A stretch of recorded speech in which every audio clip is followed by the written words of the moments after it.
नमस्कार, मैं राजश्री। हम पढ़ रहे हैं विजयनगर साम्राज्य, मध्यकालीन भारतीय इतिहास, बीए सेकेंड ईयर।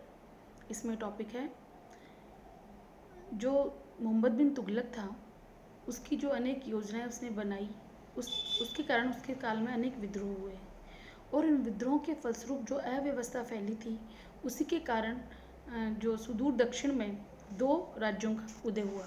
जो दो राज्य थे उसमें था पहला हिंदू राज्य, एक दूसरा था मुस्लिम राज्य। जो हिंदू राज्य था उसका नाम था विजयनगर साम्राज्य। जो मुस्लिम राज्य था उसका नाम था बहमनी साम्राज्य। जो विजयनगर साम्राज्य था उसका महत्वपूर्ण जो उदय होने का जो उद्देश्य था वो था कि मुसलमानों की जो धर्मांध नीति थी, उससे जो हिंदू प्रताड़ित हो रहे थे, उससे उनको स्वतंत्रता दिलाना था। ये जो आपकी स्क्रीन पे मैप आ रहा है, ये उस काल का जो विजयनगर साम्राज्य उसके बारे में आ रहा है। जो आपका पहले वाले मैप में जो ऑरेंज कलर का कलर दिख रहा है, ये आपका विजयनगर साम्राज्य है और जो ग्रीन है वो आपका बहमनी राज्य है। तो हम देखते हैं कि सुदूर दक्षिण का जो एरिया था वो विजयनगर साम्राज्य के अंतर्गत आता है। जो दूसरा मैप है उसमें भी आप देख सकते हैं, जो ग्रीन है वो उत्तर भारत के अनेक राज्य हैं, उसमें छोटे छोटे नाम दे रखे हैं। गुजरात, आपका गुजरात राज्य है, बहमनी है, राजपूताना है, दिल्ली सल्तनत वाला एरिया है। तो आपको जो पिंक कलर के एरिया में जो दिया गया है वो आपका पूरा किसका राज्य है? विजयनगर साम्राज्य का राज्य है। अब हम बात करते हैं विजयनगर साम्राज्य की।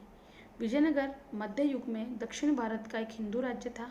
विजयनगर साम्राज्य की राजधानी तुंगभद्रा नदी के किनारे क्या थी? हम्पी।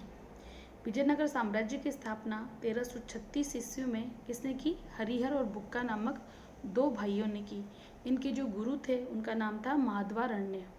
हरिहर और बुक्का वारंगल के काकतीय राजा प्रताप रुद्र देव के क्या थे? सामंत थे। ये जो आपका चार्ट दे रखा है वो है विजयनगर साम्राज्य में कौन कौन से शासक के राजवंश हुए।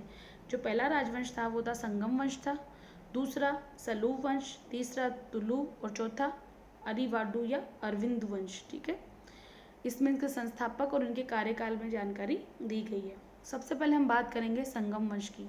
ये जो चलता है वो चलता है 1336 से 1485 ईस्वी तक। इस वंश के संस्थापक हरिहर और बुक्का थे। ये संगम नामक व्यक्ति के पुत्र थे, इसीलिए इनके जो वंश का नाम संगम वंश रखा गया है। सबसे पहला जो राजा बना वो था हरिहर, 1336 से 1356 ईस्वी। हरिहर प्रथम इस वंश का संस्थापक था। अनेगोंडी उसकी राजधानी थी। उसने 1346 में होयसल और 1352-53 में मदुरा के राज्यों को जीत लिया। अगला जो आपका शासक बना उनके बाद बुक्का। हरिहर के बाद उसका भाई बुक्का प्रथम राज्य बना और ये 1377 ईस्वी तक शासक रहा। 1376 में उसने अपना दूत मंडल कहाँ भेजा? चीन भेजा। किसने भेजा? बुक्का ने। जो बुक्का के इसने 1377 में मदुरै की सल्तनत का अस्तित्व खत्म हो जाने पर विजयनगर साम्राज्य का प्रसार अब सारे दक्षिण भारत रामेश्वर तक पहुंच गया। इसमें तमिल और चेर प्रदेश भी इसके अंतर्गत आ गए। बुक्का प्रथम ने वेद मार्ग प्रतिष्ठापक की उपाधि धारण की थी। आपके जो ऑब्जेक्टिव जो क्वेश्चंस होते हैं उनमें ये सब चीज़ें पूछी जाती है कि वेद मार्ग प्रतिष्ठापक की उपाधि किसने ली थी। अगला जो शासक बना वो था हरिहर द्वितीय। ये 1377 से 1406 ईस्वी तक संगम वंश का राजा रहा। इसके काल में विजयनगर साम्राज्य और मुसलमानों के बीच संघर्ष शुरू हुए, अर्थात बहमनी राज्य के मध्य। इसने बहमनी राज्य से बेलगाम और गोवा जीत लिया। इसका मुख्यमंत्री कौन था? प्रमुख सायण। अगला जो आपका शासक आता है वो था देवराय प्रथम। 1406 और 1420 तक इसका कार्यकाल रहा। राज्यारोहण के तुरंत बाद इन्हें फिरोज शाह बहमनी के आक्रमण का सामना करना पड़ा। इन्हीं को फिरोज शाह बहमन ने पराजित किया और ये बहमनी राज्य संघर्ष निरंतर इनके चालू होते रहे। अगला जो महत्वपूर्ण शासक जो आपका आता है वो है देवराय द्वितीय। ये बुक्का का पुत्र था। इनका अभिलेख पूरे विजयनगर साम्राज्य में प्राप्त हुआ था।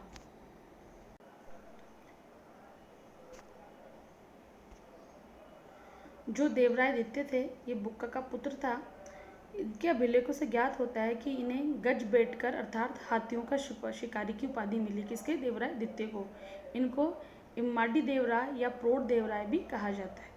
पुर्तगाली यात्री नूनीज ने इसका उल्लेख किया है। सेना को शक्तिशाली बनाने के लिए इसने सेना में मुसलमानों की भर्ती किया और उन्हें जागीरें दी। फारस के दूत अब्दुल रजाक ने विजयनगर साम्राज्य का 1443 ईस्वी में क्या किया, भ्रमण किया था। ये भी आपका इम्पोर्टेंट क्वेश्चन है कि अब्दुल रजाक जो विदेशी यात्री था किसके शासनकाल में भारत आया। अगला जो शासक था वो था आपका मल्लिकार्जुन। ये देवराय द्वितीय का उत्तराधिकारी था। इसी के शासनकाल में चंद्रगिरी के सालू नायक नरसिंह को ख्याति प्राप्त हुई और उसने बहमनी और उड़ीसा के आक्रमण का क्या किया, प्रतिरोध किया। विरूपाक्ष, मल्लिकार्जुन के उत्तराधिकारी विरूपाक्ष द्वितीय वो एक योग्य शासक नहीं था। इस काल में विजयनगर साम्राज्य में अत्यंत गड़बड़ी फैली। इसका लाभ उठाकर बहमनी सुल्तान कृष्णा, बहमनी शासक कृष्णा एवं तुंगभद्रा दोआब में क्या बढ़ गया, आपस में विवाद बढ़ गया। अगला जो आपका राजवंश आता है विजयनगर में वो है सालू वंश। 1485 से 1505 में इसने विजयनगर साम्राज्य पे अपना शासन किया। विजयनगर में व्याप्त अराजकता की स्थिति को देखकर एक शक्तिशाली सामंत नरसिंह सलूब ने 1485 में सालू वंश की स्थापना की। इसे प्रथम बाला पहाड़ कहा जाता है। नरसिंह सालूब के द्वारा नियुक्त नरसा नायक ने चोल, पांडे और चेर ये जो दक्षिण के राज्य थे वहाँ आक्रमण किया और उन्हें विजयनगर की प्रभुसत्ता स्वीकार करने के लिए बाध्य किया। 1505 में नरसा नायक के पुत्र वीर नरसिंह ने यहाँ की शासक की हत्या कर दी और किसकी स्थापना की, तुलु वंश की स्थापना की। तुलु वंश ने 1505 से 1570 ईस्वी तक शासन किया। वीर नरसिंह के इस तरह राजगद्दी पर अधिकार करने से विजयनगर के इतिहास में द्वितीय बलापहार की संज्ञा दी जाती है। जो विजयनगर साम्राज्य का जो महत्वपूर्ण शासक है उसका नाम है कृष्णदेवराय। कृष्णदेवराय ने 1509 से 1529 ईस्वी तक इस विजयनगर साम्राज्य पर शासन किया और वो इतिहास के महानतम शासकों में उसकी गिनती होती है। बाबर ने इसे अपनी आत्मकथा में भारत का सर्वाधिक शक्तिशाली शासक कहा है। अपने प्रसिद्ध तेलुगु ग्रंथ आमुक्तमाल्यदा में अपने राजनीतिक विचारों और प्रशासनिक नीतियों का कृष्णदेवराय ने महत्वपूर्ण रूप से वर्णन किया है। जो कृष्णदेवराय था इसके दरबार को तेलुगु के 8 विद्वानों एवं कवि इसकी शोभा बढ़ाते थे। उन्हें कहा जाता है अष्टदिग्गज। अतः कृष्णदेवराय को आंध्र भोज भी कहा जाता है।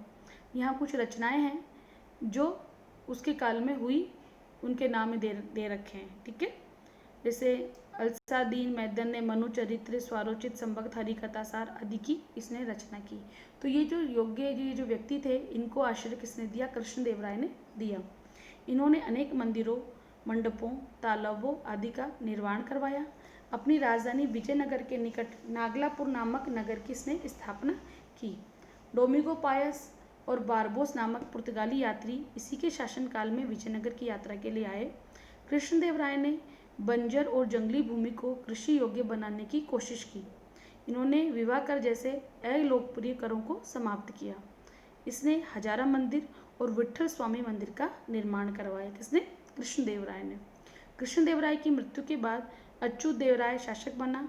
यह कृष्णदेवराय का उत्तराधिकारी था। नूनीज नामक यात्री इसके दरबार में आया था। अगला जो शासक 1542 से 1570 ईस्वी तक बना वो था सदाशिव।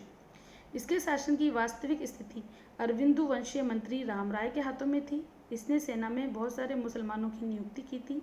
इसी के काल में तालीकोटा का युद्ध हुआ जिसमें विजयनगर और बहमनी साम्राज्य में महत्वपूर्ण भिड़ंत हुई 23 जनवरी 1565 को। इस युद्ध में विजयनगर के विरुद्ध एक महासंघ बना जिसमें अहमदनगर, बीजापुर, गोलकुंडा, बीदर आदि शामिल थे, जबकि बरार इस संघ में शामिल नहीं हुआ था। और इसमें किसकी पराजय हुई थी, इस युद्ध में विजयनगर साम्राज्य की पराजय हुई थी। इस युद्ध को तालीकोटा युद्ध या राक्षस तंगड़ी का युद्ध या बन्नी हुट्टी के नाम से युद्ध से भी जाना जाता था। और इस युद्ध में जो रामराय था वो वीरतापूर्वक लड़ा, लेकिन इसमें उसकी मृत्यु हो गई।